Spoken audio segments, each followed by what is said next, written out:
When I was 5, late at night, wrapped in my favorite blanket with pretzels in hand, I'd sit and watch the greatest show of all time, Nova, Science Now, by Neil deGrasse Tyson. But Tyson couldn't answer the endless amounts of questions I had from behind the TV screen. So naturally, I turned to the smartest person I knew, my mom. Who, by the way, was definitely not an astrophysicist. And while her response didn't delve into the deep depths of space, it was more valuable than anything I could have received from Nova. "Why don't you find out?" she said. "Who knows, maybe you'll become an astrophysicist one day, Juju." And my face just lit up with excitement at the thought. Like Neil?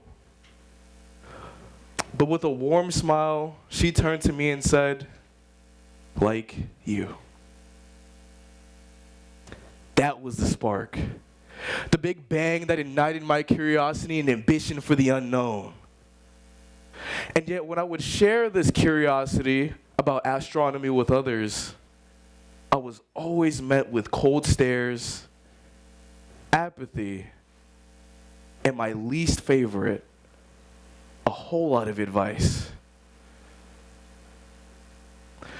The most memorable was when I told my grandfather about my dream of becoming an astrophysicist. His response was not as warm as my mom's. "Choose a different profession," he said. Choose a different profession. Were his exact words. Mind you, I'm 5. Unaware of what the word profession meant, but well aware of what my dreams meant to me. In my utter confusion and devastating disbelief, I naturally grew distant when it came to sharing my dreams with others. Because when I shared my curiosity about why the moon influences the tides on Earth, or how the stars can just shine so bright, I was always met with, "Be real." Or, "Do you know how hard it is to become one of those scientist people?" And while these words of discouragement hurt me as a person, they had some solid ground to stand on.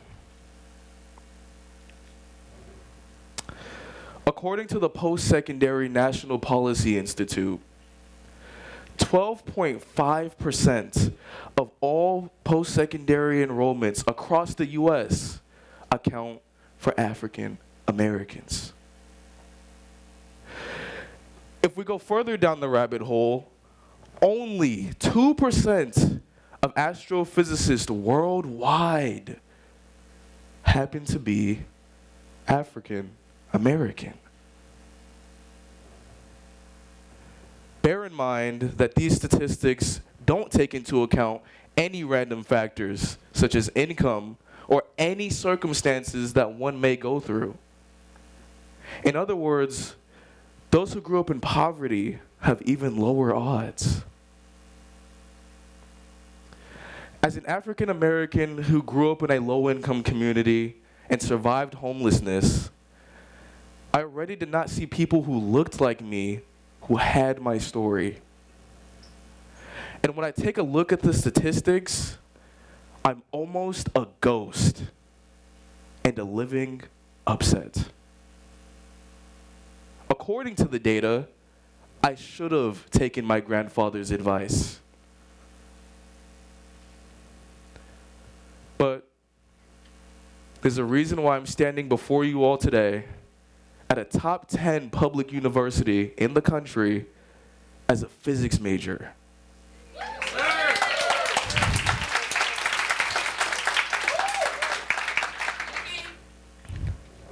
allow me to introduce you to the student development theory of self-authorship.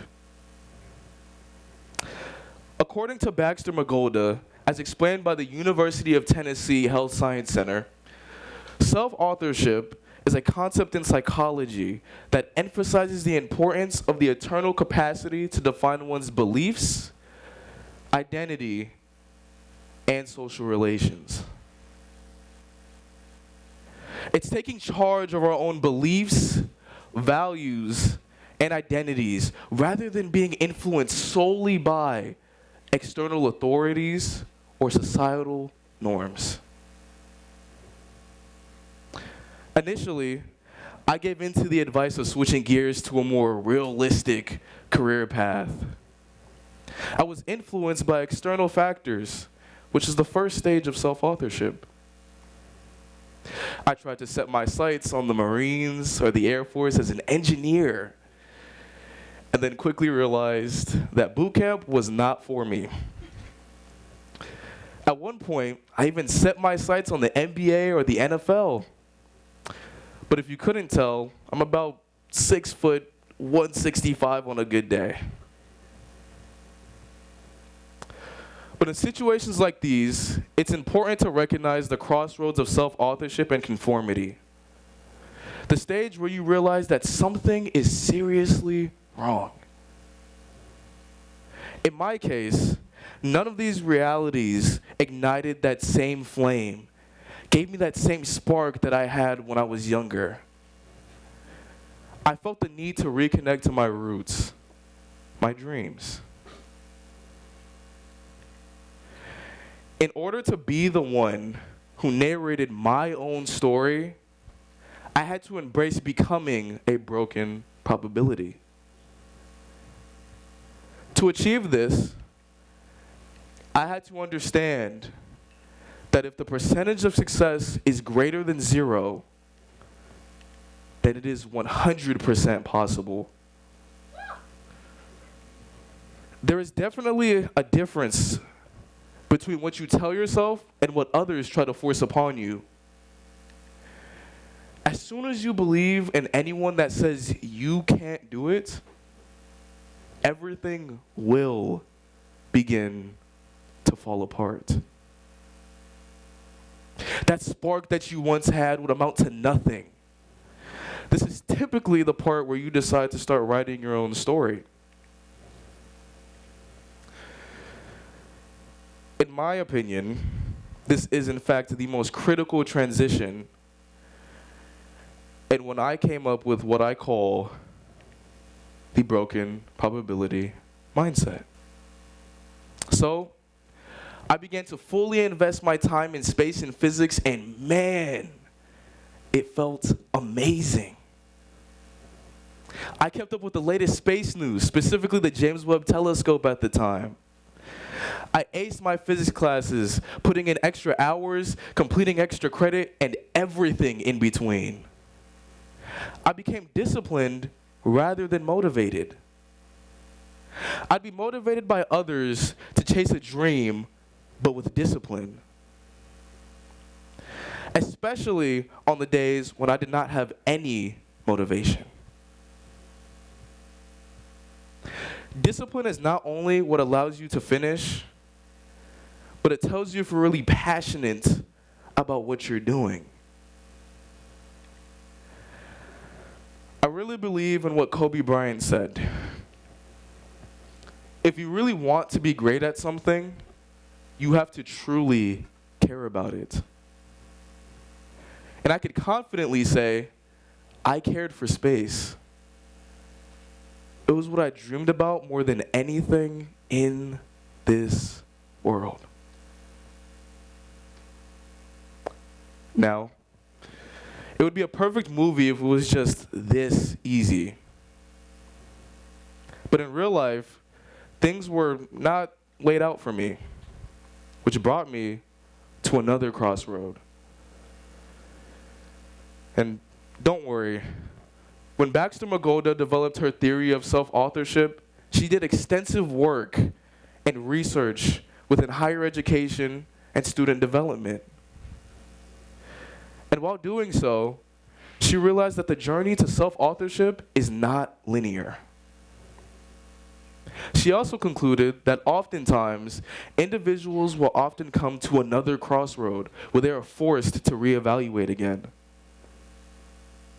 In my case, even though I found my spark again, I kept being consumed by the statistics, the cold stares, that almost inescapable feeling of dread that I wouldn't make it. Because becoming an astrophysicist as an African American man was seemingly doing the impossible. To be the author of my own life, I had to fully buy in to the broken probability mindset. This is the basic idea of never settling. At face value, the term never settle is self-explanatory. You simply never settle for what is comfortable. Even though this is easy to understand, oftentimes people fail to put this into practice. Sometimes it's settling on being late for work for those 5 extra minutes of sleep. Or not speaking up during a business meeting because maybe your idea wasn't good enough. Or not talking to that one special person because there's a chance of rejection.